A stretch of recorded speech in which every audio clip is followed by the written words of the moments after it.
My grandmother and y'all had that same discussion, right? Yeah. And here I was following the system. How many of you know that the corporate American system does no longer work?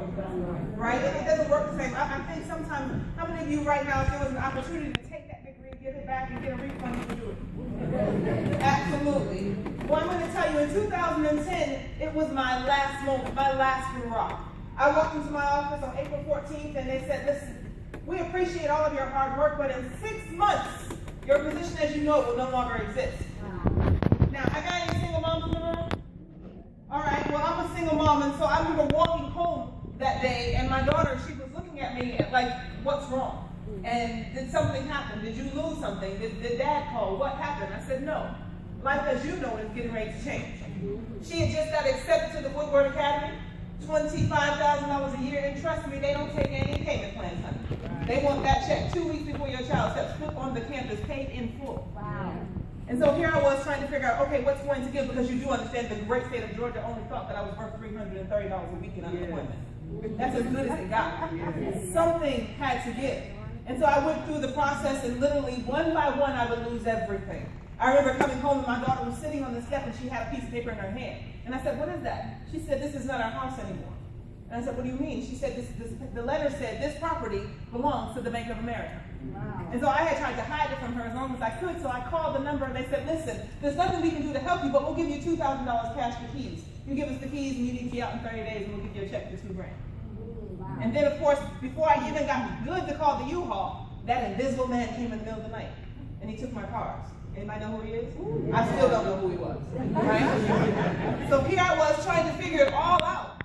One thing after another, one firestorm after another, but you know what? I said it was okay. Somebody said divine appointment. Divine appointment. Because it's not a sad story. I had a meeting with a stranger. This man inboxed me on Facebook. And how many of you really pay attention to who inboxes you on Facebook? Most of us don't, especially if we don't know them.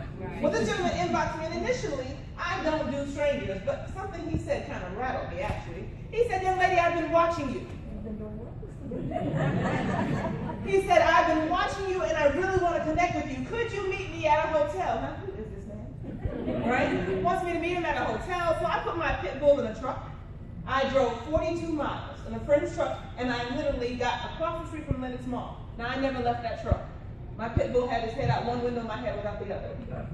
But I did listen to everything this gentleman had to say to me. Now, if you were to ask me where he was today, I could not tell you. That's how I know it was a divine appointment, because after that encounter, I made a decision. Somebody say, get mad. Get mad. I made a decision. That's what MAD stands for. And I made a decision that it was time enough for me and my children to get away from the poverty line.